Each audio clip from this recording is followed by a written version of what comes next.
आज उन्होंने डिटेल में सारी चीज़ें बताई हैं कि किस तरीके से क्या हमला हुआ है, किस तरीके से उस चीज़ पे हमने क्यों उसको रोका था या क्यों सीज फायर हुई, या सारी चीज़ें उन्होंने आज पूरी खुल के एक्सप्लेन करी है। इवन उन्होंने जिस तरीके से वो बोल रहे थे, मैं सुन रही थी कि पहले लोग कह रहे थे आप कुछ नहीं कर रहे, हमने ऑपरेशन सिंदूर कर दिया।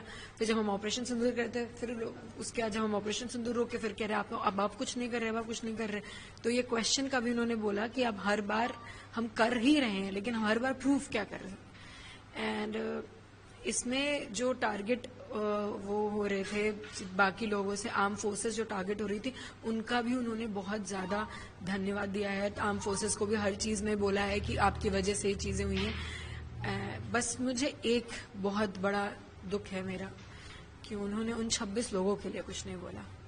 जहां प्रियंका गांधी जी और राहुल गांधी जी, उन दोनों को भी मैं थैंक यू बोलूंगी कि उन्होंने उन 26 लोगों की बात करी है। शुभम का भी नाम लिया था उन्होंने पार्लियामेंट में, बट मुझे इस चीज का दुख है। इवन मैं एक्सपेक्ट कर रही थी कि आज पीएम सर कुछ तो उन 26 लोगों की बात करेंगे, उन 26 के रिस्पेक्ट के लिए कुछ तो बोलेंगे, बट ये नहीं बोला। इस चीज का मुझे बहुत दुख है आज।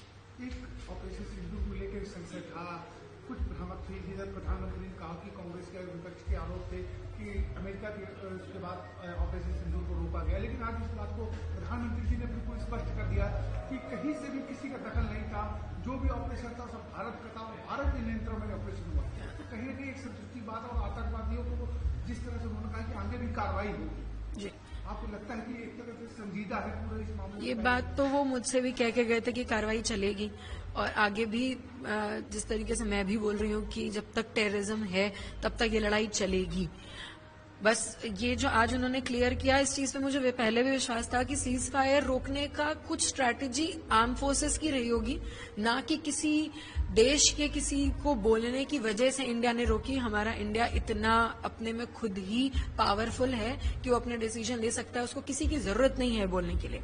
लेकिन कुछ स्ट्रैटेजिकली चीजें मूव करनी पड़ती हैं, चाहे वो आर्म फोर्सेस मूव करे अपने तरीके से, चाहे वो गवर्नमेंट मूव करे, वो उनका है, वो बिगर कॉल है। मैं बहुत छोटी हूँ उसमें कुछ भी बोलने के लिए, लेकिन मुझे जहां तक लगता है ये आर्म फोर्सेस का डिसीजन है एंड हमें वो रिस्पेक्ट करना चाहिए।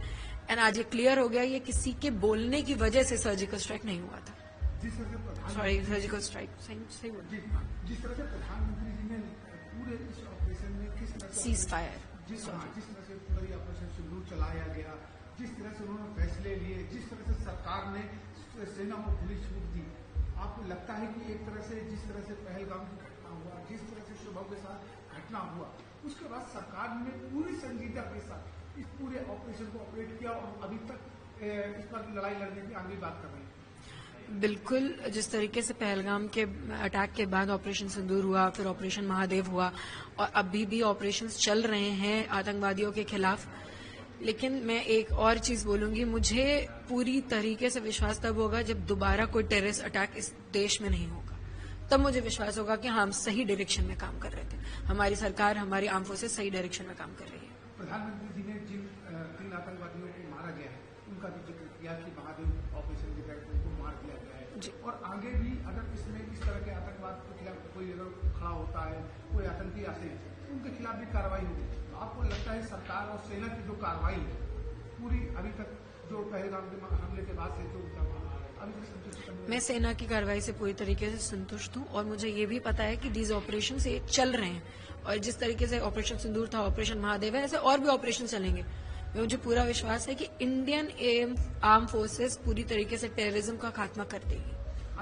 ओवरऑल आपने प्रधानमंत्री जी का पूरा भाषण सुना जी, क्या लगता है, एक अगर आपकी राय पूछे? खुशी इस बात की है कि उन्होंने पहलगाम की चीजें एड्रेस करी। बस दुख इस बात का है कि उन्होंने 26 लोगों की बात नहीं करी। आपको उम्मीद है आगे प्रधानमंत्री जी और सरकार आपको 3 महीने से उम्मीद ही कर रहे हैं, आगे भी उम्मीद ही कर रहे हैं, देखते हैं वो नहीं क्या करना है क्या नहीं करना है उन 26 लोगों के लिए, उस चीज की हम वेट ही कर रहे हैं। एक आगे एशिया कप होने वाला है, जी जी, उसका जिक्र काफी हो रहा है जी। आपको क्या लगता है? इसे बायकॉट करना चाहिए पूरी तरीके से। Nation should come above anything. अगर आपका देश आपके लिए पहले नहीं है, ये स्पोर्ट्स, बातचीत, दुनियादारी कुछ मैटर नहीं करती, आपका देश पहले होना चाहिए। आपको लगना चाहिए एशिया कप को रोकना चाहिए? एशिया कप में सबसे पहले तो पाकिस्तान को इंक्लूड नहीं करना चाहिए था, अब हो गया है तो इंडिया पाकिस्तान मैच एक्सेप्ट नहीं करना चाहिए बीसीसीआई को।